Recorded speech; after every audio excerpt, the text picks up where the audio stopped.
Welcome to Four Finger Discount, the podcast where we always need some time to think. This week we're heading all the way back to Season 8 to review one of my favourite episodes of The Simpsons. It is episode 4F03, The Home They Fall. I am Dando. I am the owner of the world's best jacket, Guy. And today we are very lucky to be joined by a man who honestly is one of the inspirations for me wanting to start a podcast in the first place. He's a man of many talents, but most importantly, he is a professional wrestler and is currently signed to Ring of Honor / AEW. He is the one and only Colt Cabana. Thanks for your time, mate. How you doing? Hi, thank you very much. Thanks for having me. And Guy, it's funny you say that because the very first LOL moment I had of rewatching this episode was world's best jacket.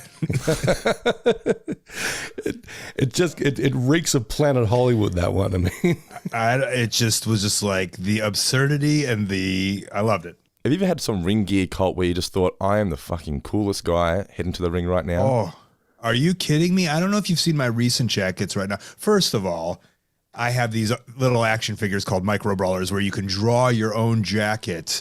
Grab those over at my whatnot, pwtlive.com. But it's based off of the idea that I have these ring jackets that I had this idea for other people to make them for me, if that makes sense, to paint on them. So one of my ring jackets is I send it to David Arquette and he drew a jacket for me. And it's like his painting and his thing. It's David Arquette's art. As I'm coming to the ring, I'm like, I'm better than everybody. This is a bit of a sidetrack because I'm more a movie guy than a wrestling guy. But I mean, David Arquette's kind of like weird swerve. I mean, I knew he was a wrestling fan. He made that Ready to Rumble movie back in the day with Scott Kahn and all those guys. But for him to actually sort of get into the ring and acquit himself, legit. He became the WCW World Champion in the 90s. The guy, Dewey from Scream? What the fuck? Wait, but are you talking about the new, because he just put out that movie. I'm not sure if that's what you're talking about, Guy. No, so Ready to Rumble came out in the 90s. Did you? It was right, but he just came out with a documentary saying called You Can't Kill David Arquette, which is about his foray back into professional wrestling. And that's where I became buddies with him because at one time I was literally on every single wrestling show ever. And David Arquette was on a lot of those shows and we became buddies and he was just such a nice and sweet man and he loved art and he loves Bozo the Clown. And so I just knew, I was just like, hey man, would you like to draw on this jacket? I'd love for you to have do the art on my jacket. And he was without even thinking about it, he said yes. So listen, for C to D level celebrities like us professional wrestlers, David Arquette is like a god. So it's not very weird. Dude, you're a B. Dude, you got a B plus. I don't know. Some people say I'm a double D with these big boys down here. Speaking of those double Ds, how are they feeling after that chest slap that you had a few weeks ago? One of our patrons, it was actually his son that gave you that slap. I think it was ACW or something. Are you kidding me? No, one of our patrons, Andy Kozlowski, he was like, oh, ask him, here's this footage of my son slapping his chest. Ask him how his chest's going. Oh my God. Yeah. The two clips from that show, there was the chest slap from the child, and then I picked up a baby as a weapon. Oh. And that's gotten over 10 million views on just everything all over. Yeah. So, and it made me be like, oh my God, I should be monetizing my Instagram. So I just started that. You need to start bringing babies to the ring more often. Well, it's a thing that I've done almost my whole career. It's something I love doing, is going to the ring, grabbing a child of some sort and parading them around. And I remember my first tour, one of my very first tours of Japan, I grabbed a baby and the ring announcer was also the owner. And the ring announcer, he was looking so pissed off. And I was like, oh no, different culture. Whoops. And I went and I put the baby back. And then as I got backstage, I asked all the Japanese, I was like, how do you say sorry? How do you say sorry? And then the ring announcer came back, who was the owner of the company. And I'm like, I'm so sorry. I'm so sorry. He's like, oh, I was just playing. Oh. It's okay. I don't care. See, it's all well and good when you pick up a baby and parade it around, but when I do it, it's restraining orders. Well, before you were spruiking yourself. That's one of the things I love about you. You're self-promoting.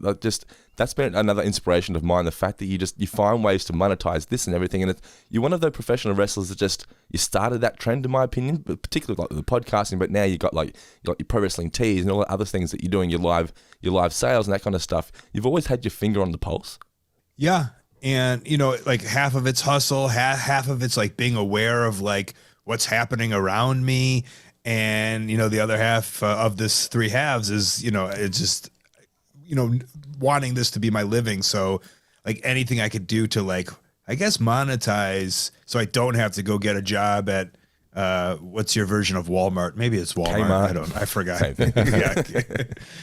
Yeah. I'm just trying to not have a real job, and it's worked out pretty well. Oh, well, welcome to the club, dude.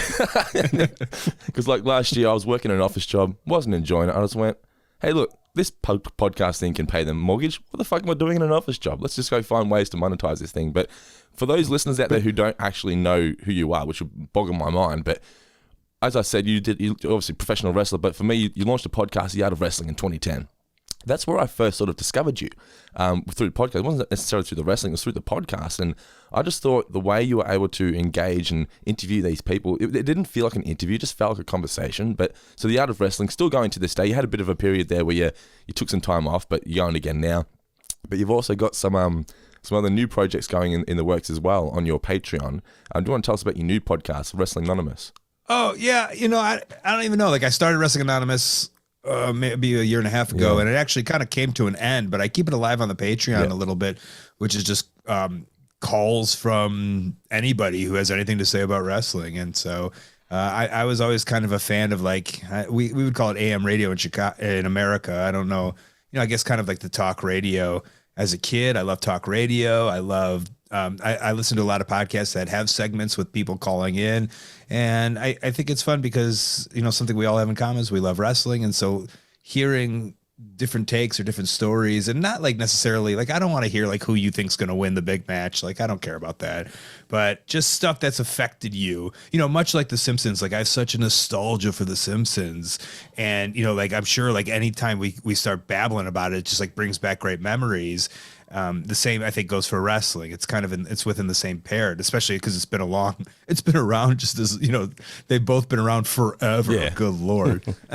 So everyone's got stories, and it makes them feel some kind of feeling. So yeah, The Art of Wrestling I started in 2010, and it's kind of on and off now. And same with Wrestling Anonymous, it's kind of on and off. My podcasting ventures have come like a bit to a stall, but I never cancel them out because I love the medium and the forum so much. And yeah, I guess like my big thing now, like I love being on Twitch and I love doing the whatnots. And so those are kind of my things, but yeah, podcasting's my baby. I love it so much. I listen to so many podcasts. I still believe in it. Yeah. No, I was going to say you're kind of a natural at it, man. I mean, I was listening to, to your original podcast, not the anonymous one. And I was just like, I thought Dando and I had energy. This guy is caffeinated. This guy is monster energy. and of course, you got that wonderful Chicago accent, which I completely dig. There you go. Funny you say that. I don't drink. I don't drink coffee. I don't drink it's nothing. It's just maybe it's just I know how to turn it on a little bit. I guess from being in professional wrestling almost 25 years now, but also. When you love the content and you love what you're doing, like, I'm all about it. Like, I know I'm being on record, but I'm all about what's happening. So, yeah. What's also great to have is a bit of a side hustle, being signed under Tony Khan. That's got to be good, right? That's my side hustle. Yeah. So, are you're Ring of Honor now, right? You're not it's all AEW essentially, but you're technically the Ring of Honor.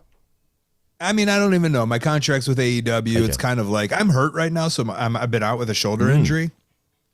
So, like whatever they need from me, wherever, at one point this last summer, they sent me to Germany to help promote the video game over in Germany at Gamescom. So Gamescom, pardon me. So it's kind of like I'm a utility man. If they need me to produce, I produce. If they need me to wrestle when I'm healthy, I wrestle at this point. But like you said, that's one of many hands, one of many hands I got my pies in.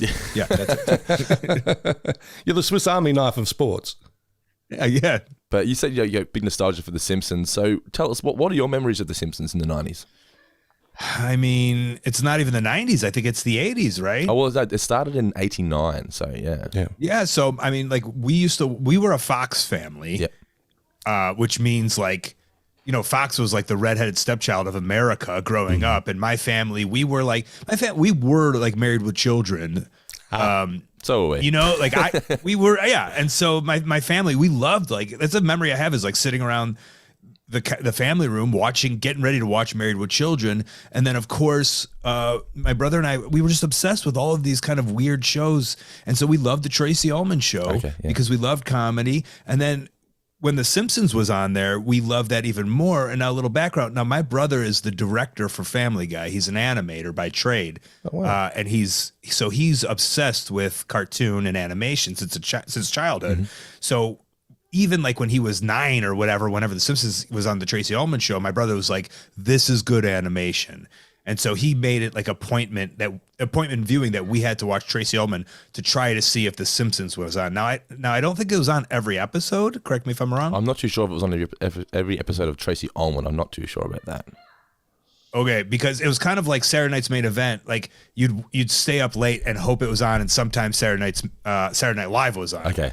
And it's like you would pray as a wrestling fan, you'd pray for Saturday Night's Main Event. So it's kind of like you watched Tracy Ullman and you prayed for a Simpsons to come up. So, I mean, when The Simpsons got its own show, which was, I think it was like where they got Santa's Little Helper, like it was destination viewing. We knew, we couldn't believe it. We were excited. And I've been on board since day one. I remember the I Carumba shirts coming out. I remember the Slingshot shirts, like at my mall. We raced to get them. We were a Simpson family for sure. And of course, with my brother being in animation, I feel he always has like information to give me. Like just the other day, I got to visit him in LA and we were talking about like Dan Castanella, like I guess has something in his contract where he like absolutely won't do anything, only the voice or so, like he won't do the extra stuff. And, he just being a director and being in the union, I feel like he's just a super fan of animation. He kind of always tells me some tidbits that I always enjoy. It's always great to have an inside source. No conflict of interest here with your brother being on Family Guy? No, not at all. I don't even watch Family Guy, to be honest. Does anyone watch Family Guy anymore? I mean, I don't watch The Simpsons anymore. Exactly, so. But they still keep them around. You never kill the Simpsons. But so let's go. Let's talk into the home of they fall. What were your thoughts, Colt, on this episode? Well, I kind of wrote down a couple of things. I don't know what you. Well, we usually just give our little quick thoughts and then we'll delve into our proper favorite moments. Well, I don't know if my thoughts go into my moments. Oh, just go with it. Whatever, man. It doesn't matter. Yeah. Okay. So free flow, man. Well, listen, an iconic episode, a great episode. I'm so glad that you picked this one for me. Yeah. One that I remember as a child. I think it was before in my mind that everything kind of went downhill. Yeah, it was, yeah. So many great, such attention to detail, joke writing, little jokes being put in there. And I loved, I don't think I like watched with a dissector's eye as much as I have today, because I was like, I'll be on a podcast about an episode. I really want to dissect this thing. And I love just looking at the different things and seeing the jokes and the little setups. And that was kind of my thought. I was very interested in the story, right? Like the story as a wrestler, like, I'm writing a story every time I do a match. So like, when I have a conclusion, it's like, I have to build towards that. And so I don't know, maybe this could be later in the podcast. I'm not sure, but something I was really interested in was, okay, like the finish of it was Mo coming with the fan. Yeah. And in my head, this is how it went in my head in the writer's room, was they were just talking about what's stuff from boxing, and they came up with that fan guy first. And then they're like, how do we get out of this episode? And like we got the fan guy. In my head, they had the fan guy first and the ending second. Well, plus they've set it up as well. I mean, just when Marge is outside the changing room, you're saying, you've got to throw in the towel. And, if it looks like he's going to die, you've got to throw in the towel. And, Mo throws away the towel. It's like, ooh, okay. Well, you've set a little bit of tension there. I mean, he's probably not going to do that. And then, of course, you got your happy ending with Fan Man. Right. And they did such a great job of introducing Fan Man before. Like, it was a great surprise, like story writing. But I'm curious. I would love to know what came first. Hey, we should have Fan Man in this episode, or the ending should be Mo grabs him with a fan. And it wouldn't surprise me if they used to sort of get a conclusion and work their way back from there, which is a good way of booking wrestling too, isn't it? You find what you want your main event to be, like your pay-per-view match, and you work your way back. Is that right? Of course. Yeah. Of course. We find now when we're reviewing more modern day Simpsons, it seems they get to the 20-minute mark and go, shit, we haven't had an ending for this episode. Quick, wrap this one up quickly. And it's like, that ending didn't make any sense, but it's clear. Yeah, and you hear the stories of like, you know, Conan and like Dana Gould. Like I hear Dana Gould on a lot of podcasts because I love comedy, and you just like how like deeply invested they were and how much they loved the show and how important every little detail was. So yeah, Conan still says Marge versus the Monorail is like his biggest achievement, which is saying something when you're Conan O'Brien. What I loved about this episode too was there's so many things that as a kid you never really appreciated. So I would have been about 10 when this first came out, but the animation you're saying, like the little details, but I love the directing, like every room, just the cracks in the backstage room, like in Moe's office, all the cracks in the wall, even the training gym. I'm not sure where it was, but you know, posters half ripped off the wall, one little single light bulb from the roof. It just really felt like your dingy boxing hall. I thought the animation was just fantastic in this. As a wrestler, I was a little like, I was interested in it's so funny. I was like, that ring that they put in Moe's Tavern, I was like, that's not a real ring. It wasn't sturdy. Like the posts were made out of like wood. So I questioned that, to be honest. So a few facts about this episode I thought were quite interesting. So we get, you know, obviously a take of Mike Tyson, Drederick Tatum, and we get Don King, Lucius Sweet. But Paul Winfield, he was the guy who voiced Lucius Sweet. Now, you may know Paul Winfield guy because guy's our movie man. He's been a movie reviewer for 30 years. It was his thing. He played Don King. Should I Google Paul Winfield? Yeah, well, he played Don King in the 1995 biopic Tyson, which I thought was pretty cool. You're a big fan of that film, aren't you, Guy? Tyson, it's a good one. Yeah, it's got a great actor named Michael J. White or Michael Jai White playing Tyson. Yeah, it's a really good one. There's a few good movies about Don King around. There's one where Ving Rhames from Pulp Fiction played Don King, called Don King Only in America, which is just fantastic. It's so good. But yeah, Paul Winfield's a fantastic actor, no longer with us, but he'd been around since the 60s or 70s. And I'm looking at his IMDb, and of course, the one that pops out to me is Mars Attacks. Oh, yeah. What a great film. But yeah, so they originally wanted King to voice himself, and he just obviously turned him down, so they got Paul Winfield, which I thought was just awesome. I'm surprised Don King turned it down. Yeah.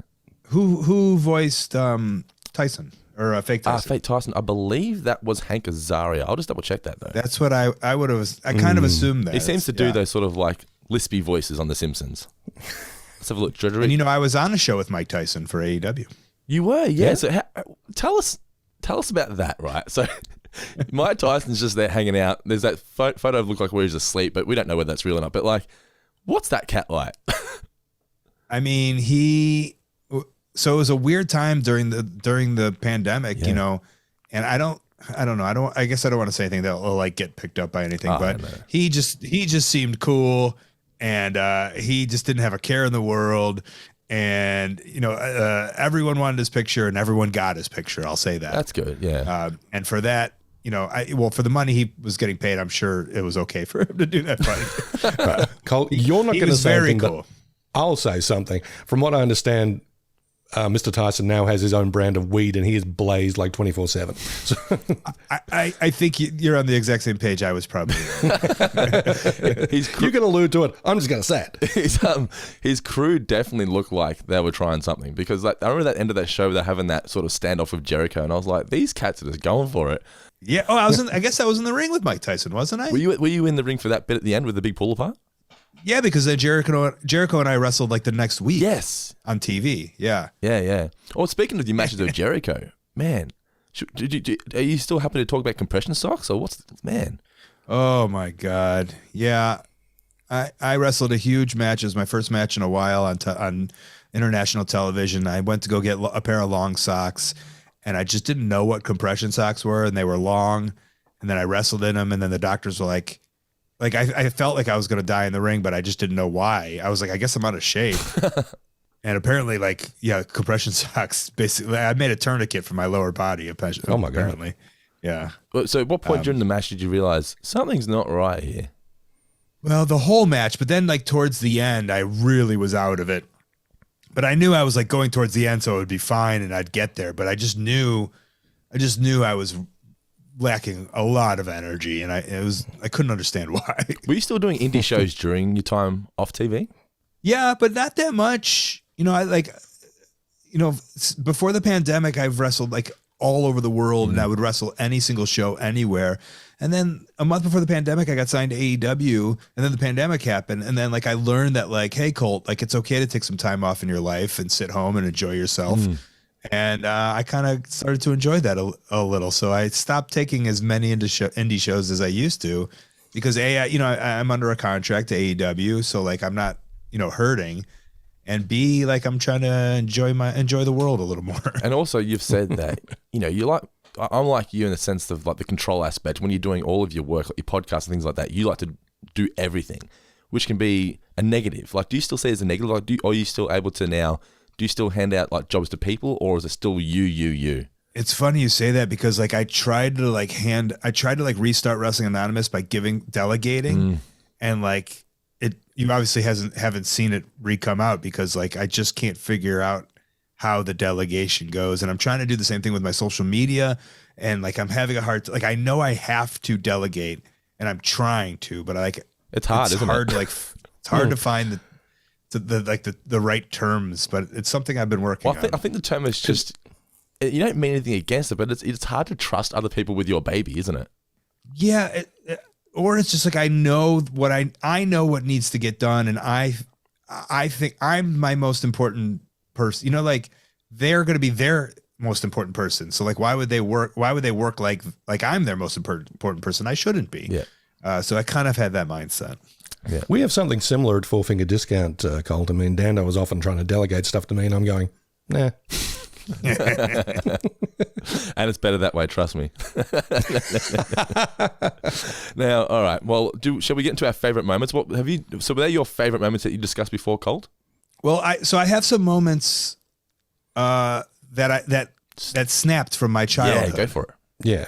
And those were two, just things that like I called it before it happened, and they were both during the fight. So obviously, Why Can't We Be Friends? That's the greatest, isn't it? As his theme music. Before it even came out, I started singing it. Yeah. Yeah. That's my favorite. And the thing is, I can't listen to that song now without just thinking of that moment every single time. But was there a better song choice for Homer's entrance? I don't think there is. Yeah. It's classic. And then the other thing was when Marge is in the crowd, and I just said, like, before he said it, I go, what's that blue cactus is right. Yeah. And so that was a joke that I just remembered from my childhood right away. So those were two of my favorite moments. And then the other thing I wrote down, I did write down that World's Best Jacket, but yeah. I loved having Michael Buffer in there, but he would get paid at that time. And I don't know if you found any information on this, but like he'd get $1 million a shot at WCW when he was introducing wrestling. $1 million a shot. $1 million a shot. That's how much he asked for. And he got it because that company really didn't, they just doled out money. Yeah. They didn't care. I wonder what he got paid for this. What about you, Guy? What were your favorite moments? I'm on record as like one of my favorite Simpsons gags of all time is just Mo going through his names when he was a boxer. Mm-hmm. Just love that he was Kid Gorgeous. Kid Presentable is just one of the best gags of all time, if you ask me. I just love that. It's like a boxer coming in and it's like, and here's Kid Presentable. Going then to Kid Gruesome and finally Kid Mo. I just thought that was lovely. But Kid Presentable is just so funny to me. Being a real film nerd, I love the Raging Bull shout out, sort of the tribute where it's all in black and white.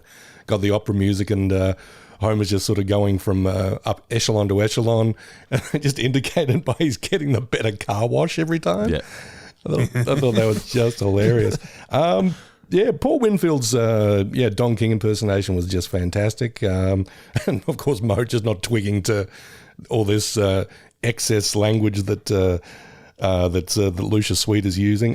And I'm always happy when quote unquote wise guy shows up, whatever role he's doing or whatever sort of form he's taken. And this, now he's in the extravagant shop and comic book guy's trying to return that belt. You go, whoa, that sarcastic Star Trek fan, you must be a devil with the ladies. That's one of my favorite things to use as a meme in response to, like, in comments on Facebook or whatever, when someone's being a smart ass, you must be a devil with the ladies every time.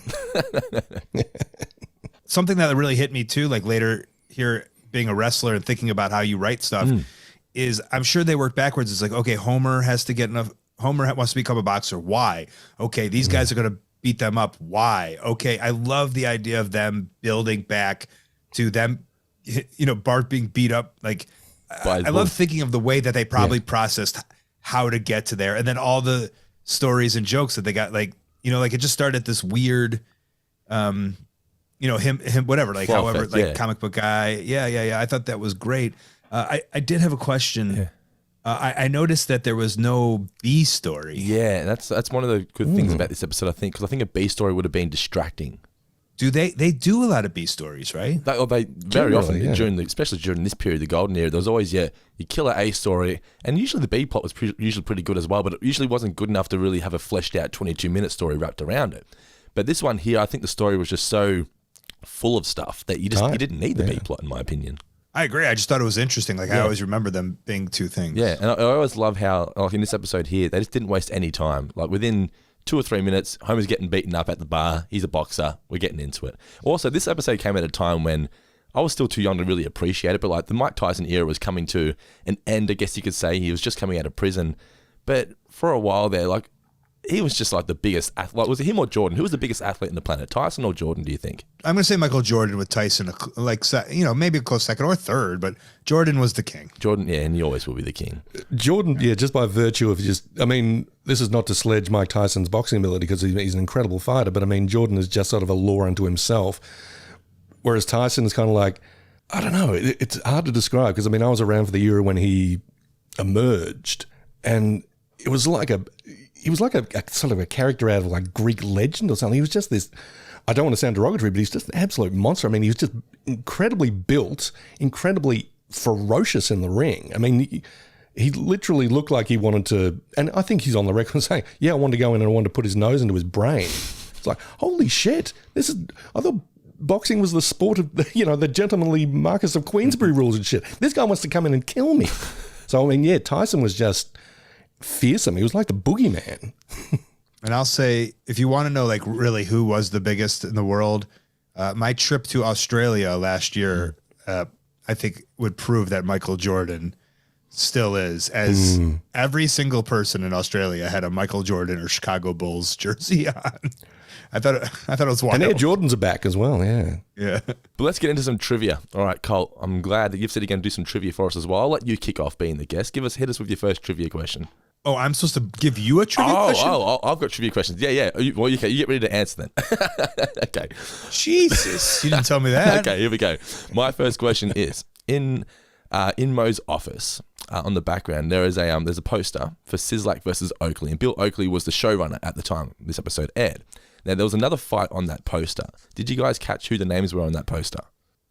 It's Kirkland versus Silverman. And Mark Kirkland was the director of this episode, and David Silverman, one of the original animators, and still to this day one of the directors of The Simpsons. Yeah, I love that The Simpsons animators were able to get their names in there here and there, or draw themselves into the show and things like that. Guy, what's your first question? Mo says he's going to take a cut of Homer's boxing earnings. How much? Oh, I know this. Go for it. 60%. 60%, yes. You are correct, sir. What a businessman. My next question is... I have one. Oh, you have one. Okay, cool. Hit me. What were the odds for Homer to win? Oh, shit. Oh, man. 1,100 to 1? Guy? No, you got me. Ooh, 1,000 to 1. 1,000 to 1. Damn it. I thought it was too obvious. And I've got two more. So, in Moe's, he hasn't had any ladies in there since what year? 1979. Correct. There we go. See, you know your shit. Well, I just watched it, but it's funny the things that stick with me. Yeah, exactly. All right, Guy, what's your next one? Oh, I'll give you one. Okay. Oh, yep. How much extra padding does Homer have on his brain? Oh, I do know this one. Yeah, you go, Guy. I want to say 18%. 1/8. It's 1/8, right? Oh, 1/8. 1/8. Yeah. Well, you got I the knew 1/8. It was 1/8. Guy, hit me. What is Fat Tony's full name? Anthony Fat Tony D'Amico or something? That is right. Oh, I thought it was Fatrissimus Anthony. My final question, though, is we see a little magazine front cover with Drederick on it, and it says Drederick Tatum. What's the subheading under his name? I don't know. Why Such Rage? Yeah, Why Such Rage? Yes. That magazine is Millionaire Boxing. When Mo gets the cigar out of the canister, what does it say on it? Oh, I don't know that one. What is it? Because it's the tampon thing. Oh, of course. Yeah, for your convenience? For your courtesy. Oh, for your courtesy. All right, Guy, hit us with one more question before we get into the full in-depth review. Name the brand of slacks worn by Mo. Oh, no idea. Oh, I don't know either. All Los Angeles wear Farrah slacks. Farrah slacks, that's right. All right, that is trivia for the Home of They 4. We'll be right back, guys, after this short break with our in-depth review. The original air date of The Home of They 4 was November 10th, 1996. It was written by Jonathan Collier and directed by Mark Kirkland, starring Paul Winfield as Lucius Sweet and Michael Buffer as himself. The chalkboard gag, I am not my long-lost twin, and the couch gag is the living room is in a desert and the family is dressed as cowboys and cowgirls and they bounce around on the couch. All right, so the episode kicks off with the family at the Springfield Mall watching the Memories of Bonanza, the mall show, which is just so depressing. But you understand, like Bonanza is a TV show, you know that, right? I know Bonanza, yes, but just that's why it's just so depressing. Just there's like two. And of them also, left. I assume the funny joke was like that the natives were just like the ones probably getting killed in the right. I never watched Bonanza because I was obviously too young. But so I didn't either. But I assumed that the cowboys were the big stars and the natives were just like random people that were just getting killed playing by nobodies. And they had these two natives as I'm pretty sure these were two extras who were recycled. Right. Right. They were given it. Yeah. Well, I just love it. Like they make the gag about the main cast being dead and just getting nothing, tumbleweeds. But I was like, I guess Father Time took care of them. Weren't there 3 Indians last year?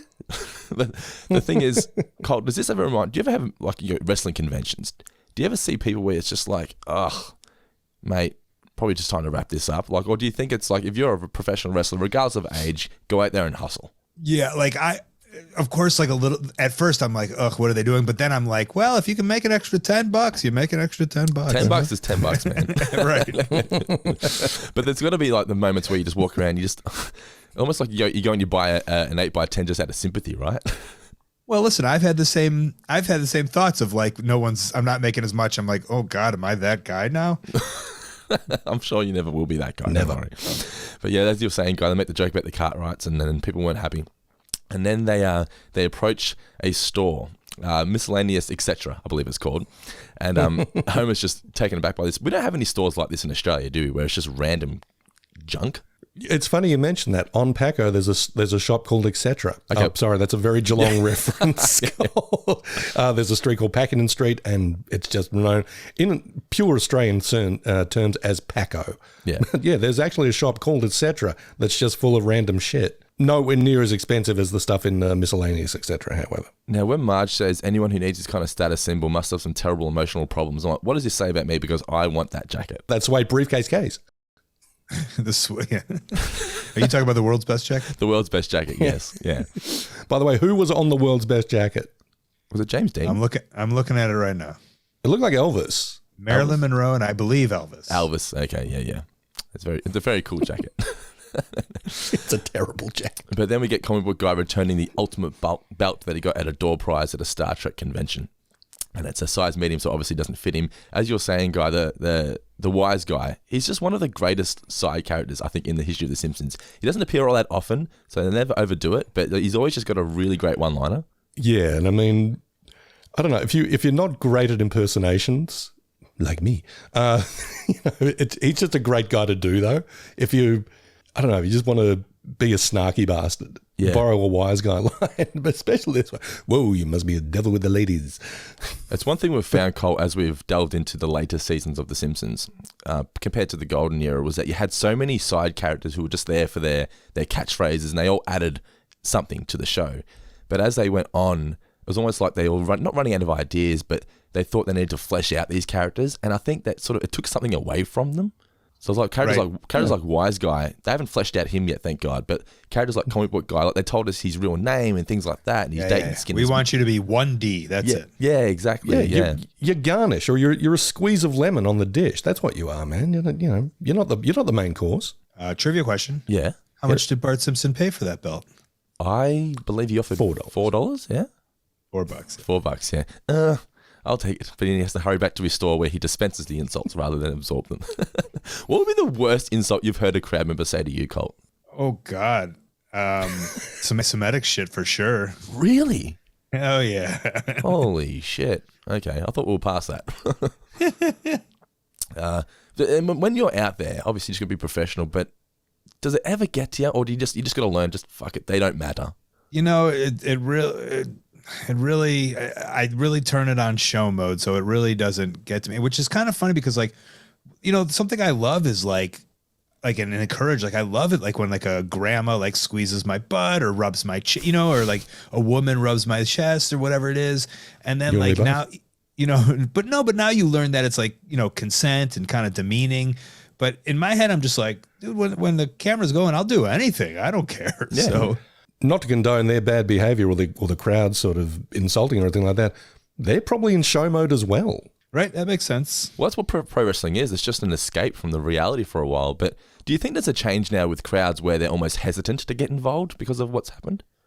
Well, I think they should always be hesitant to cross the line. It's something that they shouldn't be. But that guy makes a good point, is that like, right, you've taken yourself out of reality and you're just kind of entered this world. But you got to keep your foot in one step, you know, 1 foot in the world of reality at all times, for sure. Yeah. So we're now at school and Bart is showing off his tactical pants retaining system, which I thought was a great name. This is actually also one of my favorite moments, that he's ragging on your cord. I just love that. But yeah, so as the kids are all admiring the belt, if God wore pants, he'd wear pants like this. It's got a compass, matches, whistle, saw, panic button, squirrel snare, radon, lie detector, sphygmomanometer. What is that? A sphygmomanometer? I was hoping you'd know. I have no idea.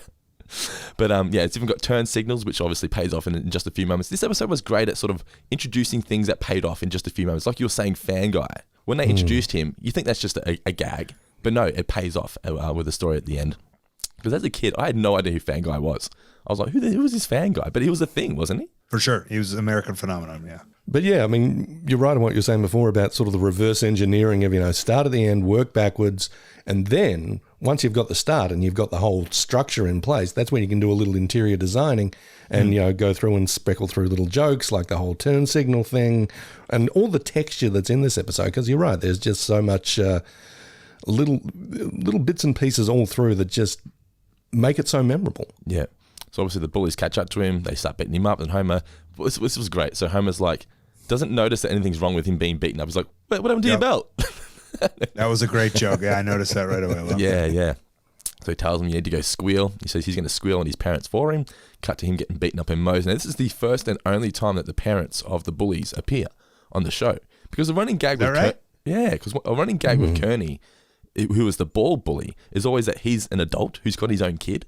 And now suddenly he's got his father here, but these guys never returned. And sorry, I would say that you said Kearney, but I would say Carney, but Kearney. I've always said Kearney. he looks like an older version of Homer, like a first rough draft of Homer, like back in the Tracy Ullman days. I guess so. Yeah, those early cartoons. I know you're saying that this looked, but so we look back now and we think, oh god, those cartoons look so crude. But in the moment, did they look great to you? Did they the Tracy Ullman shorts? Yeah, that's all we knew, right? Yeah, I guess so. And also just so different from other animation as well. Yeah. It's something that caught my eye. But you know, looking now, I look back at this episode and I go, this animation looks way better than now, because now it's too crisp. Too clean, I know. And I've been to the studio a few times, and like they'll tell me that they used all the computers now to draw it, and they think sometimes they wish they could just go back to the old school animation just to see what it would be like. But they said it's just not feasible anymore. It's just too much. It's just too much hard work, you know. Using computers much easier. But you're right. It's just, you watch the new ones and you go, this doesn't feel like Simpsons. You know, it's too clean. But yeah, so they this is where Moe says, you know, you're going to beat up my friend in my bar to 2-drink minimum, and realizes that Homer can take a beating. And Moe, being the businessman that he is, he gets the idea for boxing. I love the way he sells boxing too. You know, they eat steak, lobster, and salad bar. Dressing, their choice. And Homer agrees to give him 60%. It's a good life, Homer. Homer gives him 60% of his cut. We then cut back, and Homer is being taken to the women's toilet / Moe's office, and we get the Kid Gorgeous gag, which you always go on about, guy. You love this, don't you? I don't know why. I do know why. I wrote a whole essay on it for our site. I think it's the only essay that I've ever written for the Full Finger Discount site. But yeah, I just love boxing nicknames as well. In fact, I should find that article. So I list a whole bunch of them because, you've got ones that are just really basic, like the greatest, like for Muhammad Ali. But, others, well, what do they call Homer later? The Southern Dandy. Southern Dandy, but what's the other one? Yeah, that's the one. It was something like bullshit, is like the shit house, but it was shit. Oh, the brick hit house. Brick hit house. Brick hit house. That was one that I thought was so good. Yeah, so funny. But this is where Lucius Sweet arrives. Oh no, sorry, no. Homer realized that he used to know Lucius Sweet. Sorry, he looks just like him too. And Mo says he would have been a big star, but he got knocked out 40 times in a row. But it was all politics. Lousy Democrats. Politics. It's all politics. Lousy Democrats. And then we cut to them. To Marge, she's concerned. If you're going to do this, you got to go see a doctor, a competent doctor, and he goes to see Hibbert. And unfortunately for Marge, Hibbert says that he meets all the state requirements to box, wrestle, and be shot out of a cannon. Now that was the joke, right? Like when he said to the doctor, did we all go like up? He's going to go see Dr. Nick. Of course. Did we all think that?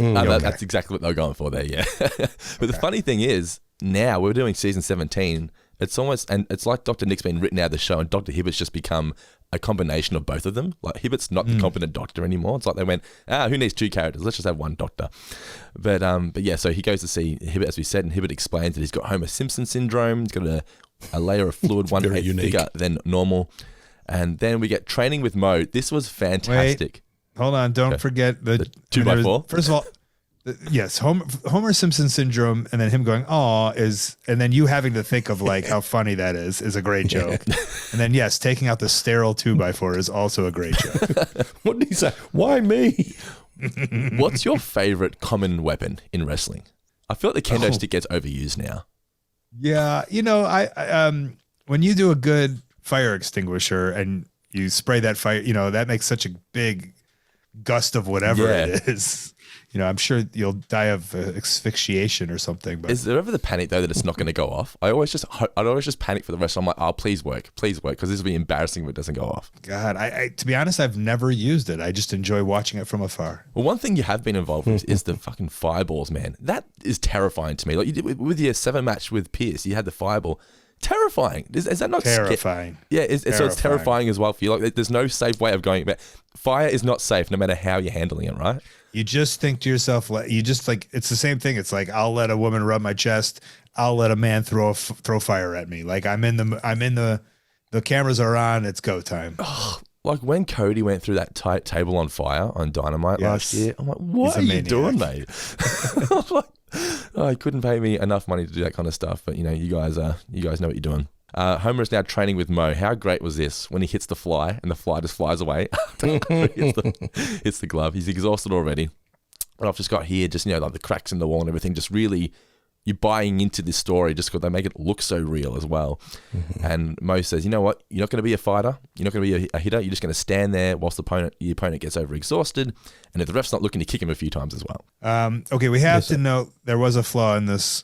So, one of the great bits was when he hits it once, then he has to take a break, and then he sits on the ropes for and then he's like, okay, now I'm not. And then it cuts right to him like being able to jog. Get out of here. Oh yeah, true.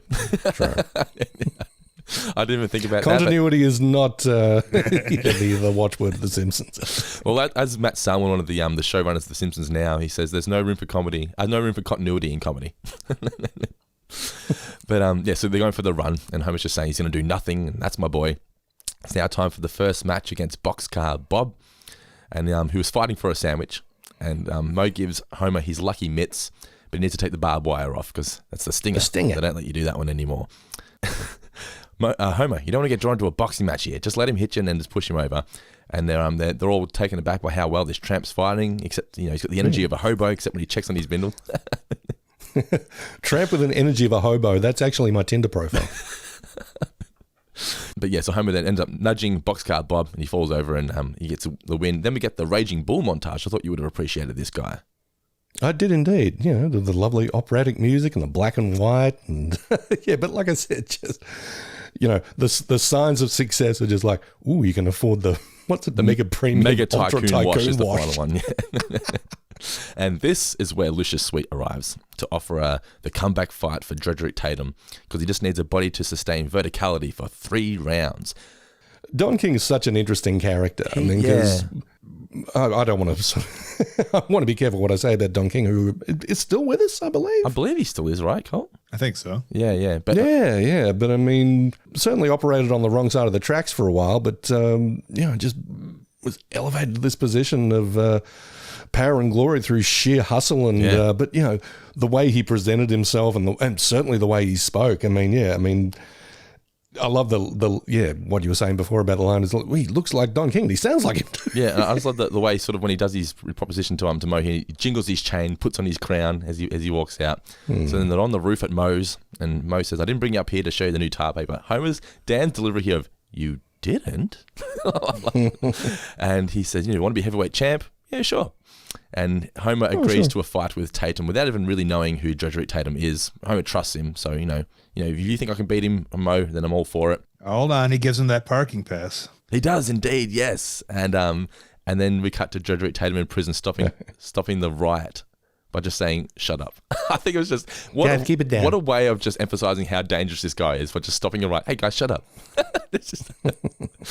I wonder how Tyson had to be at home watching this, or at least one of his entourage or whatever was like, "You know what they're saying about John the Simpsons?" Yeah.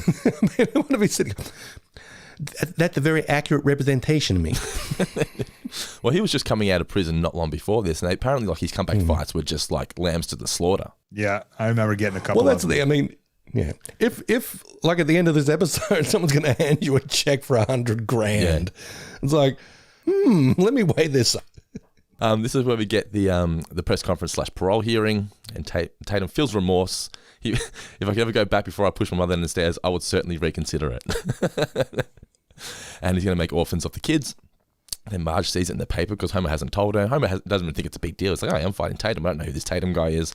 And it says, "Champ to wail on local man." And then Homer lists all the reasons why he wants to do this fight because of the money. I love that. My favorite is that the little blue cupcakes that they sell sometimes. "We can afford all the finer things in life, Marge."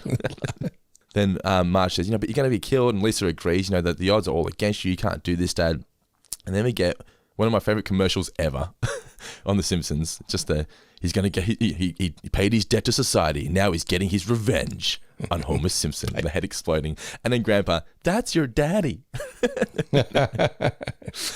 You've got, there are t-shirts, aren't they? The Simpsons versus Tatum payback t-shirts. Yeah. So we actually sell Colt these. Talking of hustle, our little side hustles. We we work together with various t-shirt companies here in Australia. One of them being Uncle Rico, and we have this like a payback pay-per-view t-shirt that you can save 10% with the code 4FINGER if you go to unclerico.com and purchase your payback shirts. As someone who helped start a wrestling shirt phenomenon, the second I saw that shirt, like my mind was like, ooh, I was like, someone should make that shirt. But then I was like, I bet everyone's made that shirt.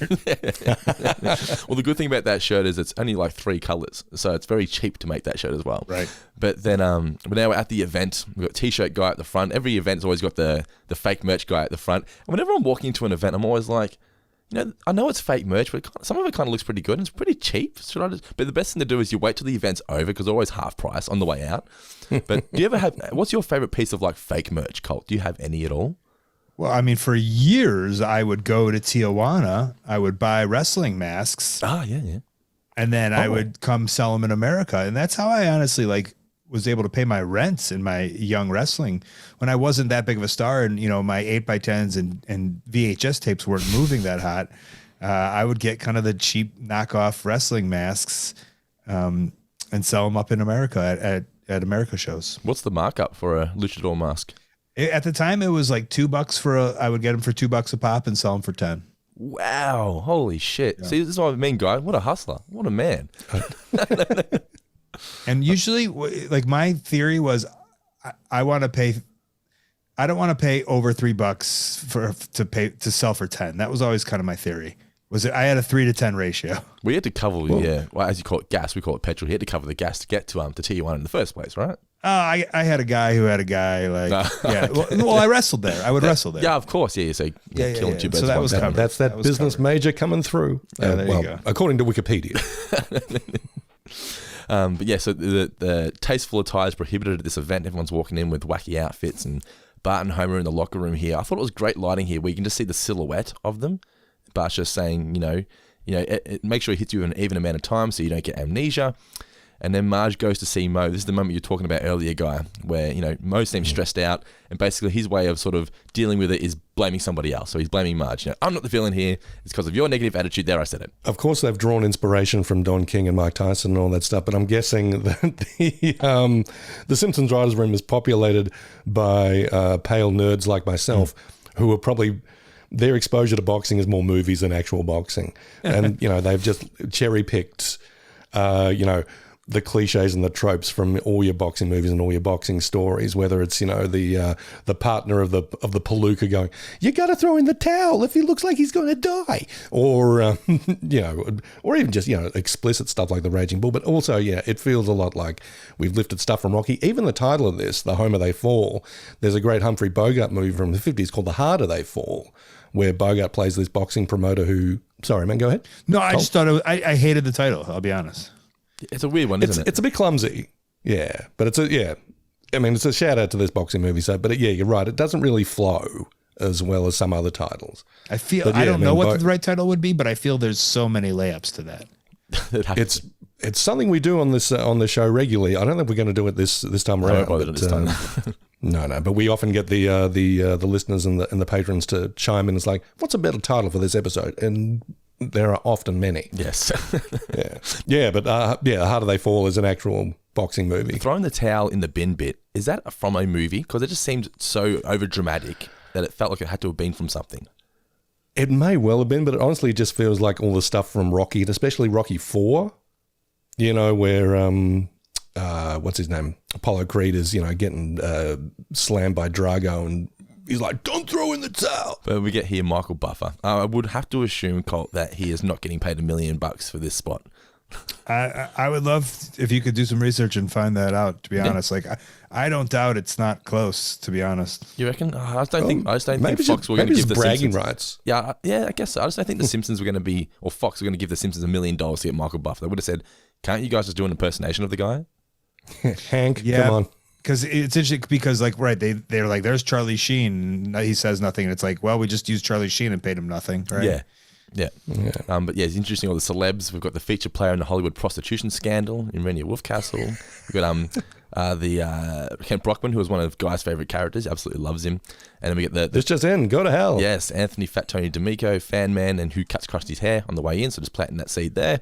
Then Mo says, visualize how you're going to win. A congenital heart defect has felled Tatum moments before he can enter the ring. Then we get Tatum entering to the music he actually entered to for his comeback fight. Tyson did, yeah. That's by Redman. I've forgotten the name of the song Redman is from called... from the Wu-Tang Clan. Yeah, the song is called... I do have it in my notes somewhere. Times for Some Axion, I believe it's called. But he enters. But then we get... And the shot of him walking down the hallway, I believe, is the actual shot from his comeback fight with his crew behind him.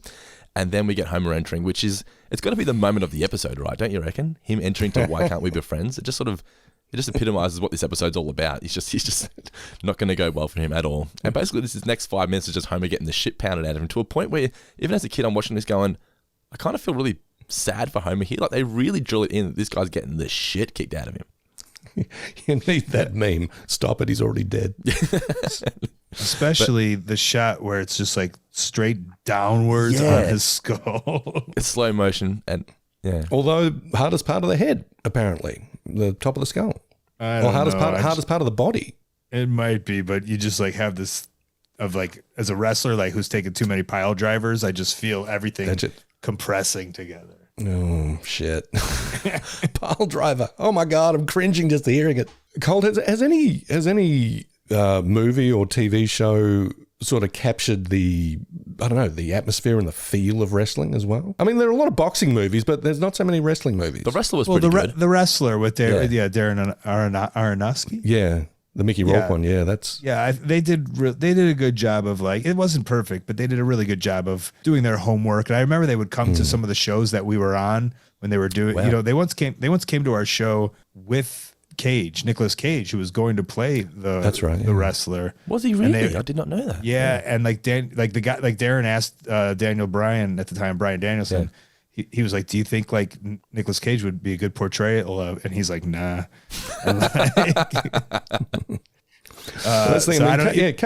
Cage isn't small.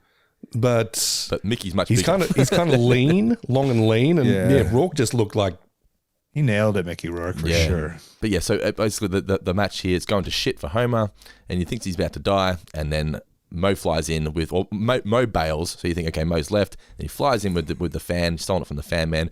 I'd love to know how he got his hands on the fan. Like did Fan Man take it off, whatever, but he somehow got Homer out of there. Whatever, dignity remained in boxing, he's literally flying out the window, and then basically they're out in the car park, and yeah, Tatum was like, wish my manager would do that for me. You'd do that for me, wouldn't you, Lucius? Sure I would. Get in the van.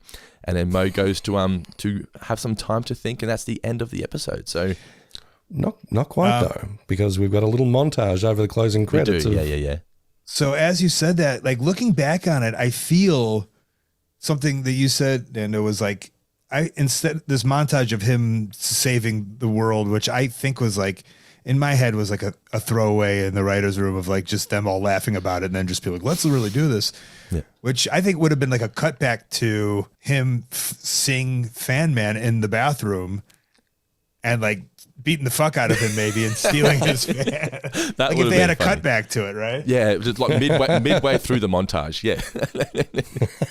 Because I feel like nowadays, like this was done in like the early 90s or whatever, but like nowadays, like that might be a thing of like you had that question. It's like, well, that part wasn't answered. And back then they're like, who cares? But like maybe like because they know everyone would be like, what the fuck? That makes no sense. That they could then answer that like after the credits of a movie, or let's say. I don't know. I kind of like that though. I mean, you've got to leave the audience some room to dream, or some room to sort of fill in the blanks. I think it's. Oh, I'm sorry. This is me getting on my soapbox. Yeah, getting on my soapbox about. I don't need to know the backstory of everybody. All right. I mean, all right. Well, I'll meet you in the ring, Colt. We're gonna fight for the. Let's do it as soon as I get out of jail, guy. We have got some questions from our listeners, Colt. Do you have some time to answer some questions from our listeners? Sure, of course. Well, this question here comes from Tommy Scorcho. He says, Colt, you're going for the tag titles, but your partner has to be a resident from Springfield. Who do you choose? See, now that's not like your favorite one. No, it's most sensible because Willie's pretty jacked and he seems like he'd be ruthless. My first take, this doesn't make sense, but my first thought was Nelson, but he's a kid. Maybe because how about Flanders? Flanders is pretty jacked. That's a great call, and he would be a great wrestling character. There's great. You can tell that I've done my research. There's great baby face sort of personality around him. And I think I would make it so only I had a mustache. We would be like the two mustaches. Yeah. I might change my name to Colt Flanders, and we'd be the Flanders brothers. The Flanders clan, yeah. Left and our finisher would be like left and right or something like that. Or we would Lefty, sell Lucy, only, righty, yeah, we would sell only left. The leftorium. Yeah, with the leftorium. I was thinking we sell only left merchandise. Yeah.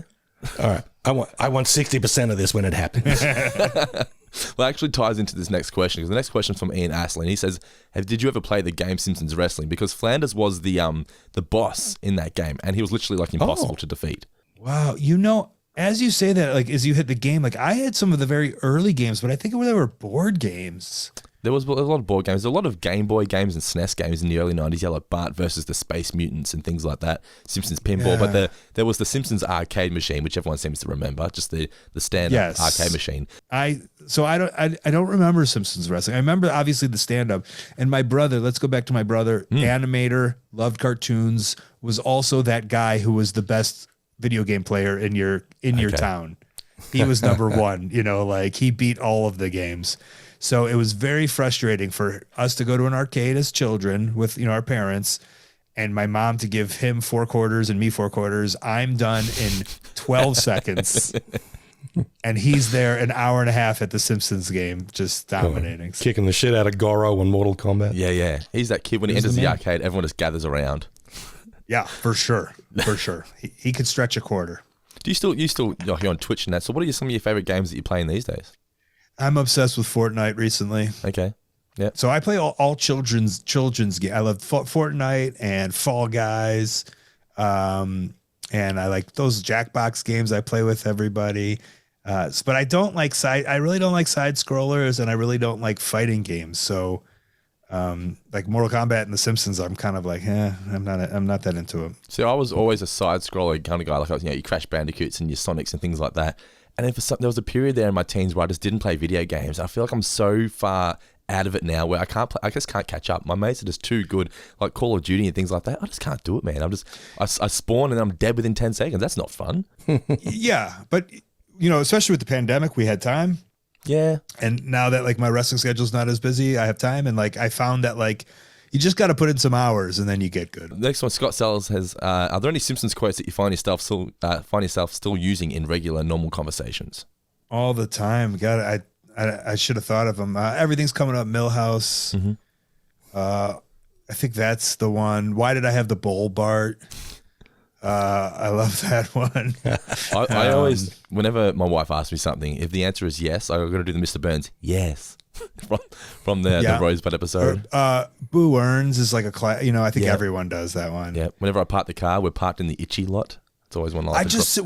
We went to Disney, and that's what I said to my partner.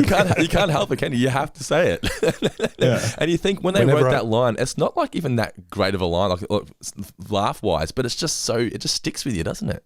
Mm. Yeah. Whenever I park the car, I always got to check, and I'll sort of open the door and go, I'm in the lines. You don't like it? Go tell your mom. Then we get a question from Hayden Mitchell. If you could produce a match with anyone at all from Springfield, who would it be with, and what would the stipulation be? Again, one of these. I don't know if you guys can start throwing some ideas. I'll yes and them. I think. So do you want it to be a believable fight? Let's see. I'm the promoter. What about Santa's Little Helper? Who would Santa's Little Helper fight? There was a Lassie takeoff called Laddie. You could do that. That's right. Yeah. Or you can just do Santa's Little Helper versus Snowball too. Why not just go there? Cats versus dogs. It sells itself. What about? Hold on. There was it Homer's brother? Herb, Uncle Herb. Uncle Herb. Yeah, voiced by Danny DeVito. Yeah. Yes. How about Uncle Herb versus Lenny Grimes? Burns? Versus who do you want? Rodney Dangerfield. Who do you voice? Larry Burns. That was Mr. Larry Burns. Yeah. Oh, I had, speaking of Burns, back to this, there was another thing that I did not like. Back to this episode was Montgomery Burns? Yeah, Charles Montgomery Burns. Yeah. Mr. Burns was like, when they shot to him in the crowd, there were people in front of him. Yeah, that's true. Like he was in the middle, like he was in the middle of the crowd. Yeah, he would be in his own box. That guy's ringside. He would be ringside, or he would be in a box. Yeah. Is that your motto when you go to an event, Colt? I'm either ringside or I'm in a box. No, I'm a man of the people. as long as the ticket's free, I'll sit anywhere. As long as you get the parking pass. Yeah, general.